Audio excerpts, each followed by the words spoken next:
ပြောပြပြောလို့ကိုမရတယ်နော်ငါတော့လုံးလုံးနဲ့ပြပြနော်ဟာလာအခုအိမ်မကနေဘူး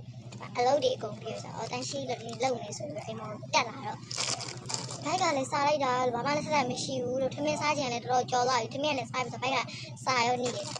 ဟောငါဒီမုံတုံလေးတစ်ခုတွေ့ထားတယ်ပေါ့နော်ဒီမုံတုံလေးငါတွေ့ထားတယ်ပေါ့အာဟာရအပြည့်နေတဲ့ကြက်ဥမရွေးတဲ့နော်အထူး special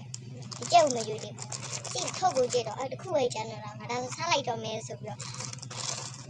ကျမချက်ဥတွေသူရှိနေတယ်ဒီလားရှင်းလို့ပြန်ကြည့်လား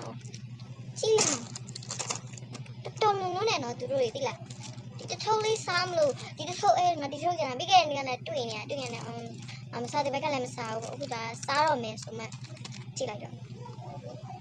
ဒီအိမ်မှာကျမထက်ဦးတဲ့လူတယောက်ရှိနေပြီ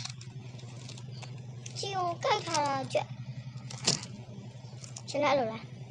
ရှင်လည်းအဲ့လိုပဲလားကိုစားမယ်ကြံလို့ရှိရင်မရှိရနဲ့ရှာလို့မရတာနဲ့အတွေ့တာနဲ့အခုလည်းစားမယ်လို့ကြံနေတာကြည့်လားတော်လုံးလုံးနဲ့နေလို့ပြပြအားလုံးကျေးဇူးများတင်ပါတယ်ကြည့်ပြီးလို့ဘိုင်ဘိုင်